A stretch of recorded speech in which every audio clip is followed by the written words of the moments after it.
Okay, so nandito na tayo sa Gundam Side F, Fukuoka. Isang mabilis lang na ikot. Okay, no food outside. Pwede kayang camera.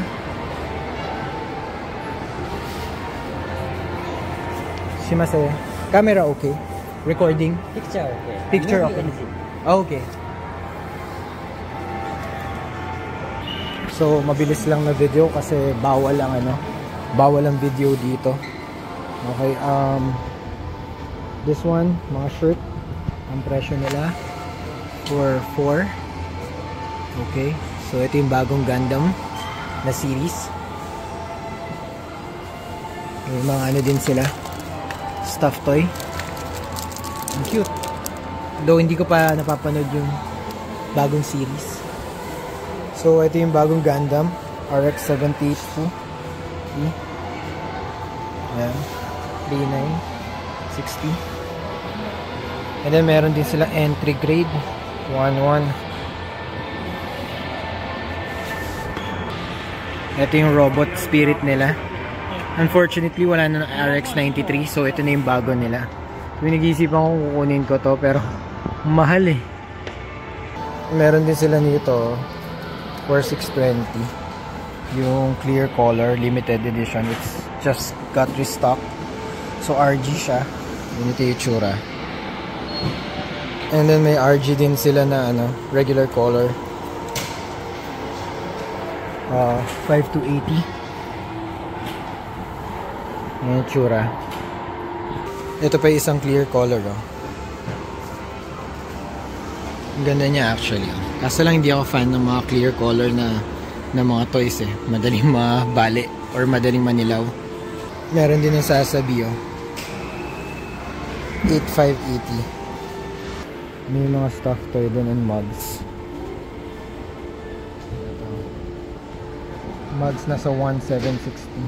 May RX-78, iba't iba. May RX-93, may Zaku. I think yung iba lumang design eh. May Hayako Shikipan Zeta dun sa taas or sa likod. Other t-shirt design. I like this one. 3-3. Ayan dami din magandang design eh. Kaso lang ang mahal.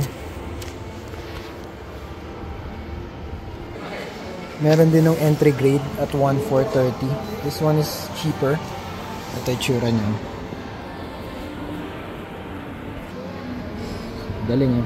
Parang pinapakita kung paano siya ina-assemble. Ganun ang pagkakagawa.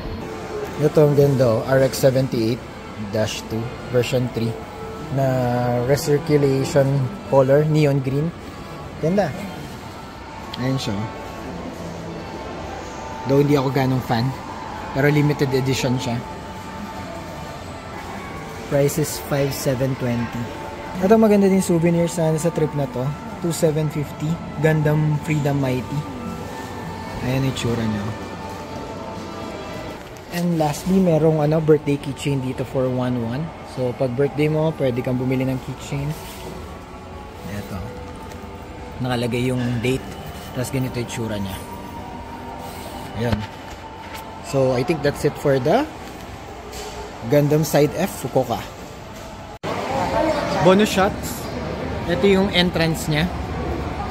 So yan. Ito yung RX-93 at saka Sasabi. Tapos sa loob, nakita nyo doon, yung part na yan, bago kayo pumasok, kailangan may picture. Kasi para to prevent crime daw. Or pag nanakaw, siguro, yung mga magnanakaw, madaling mahuli. Tapos, nandun yung, hindi na ako pumunta dun eh.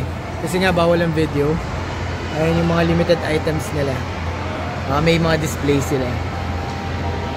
Ang ganda oh. Tapos sa labas merong picture ni RX-93 SF. Mapapicture din ako dyan.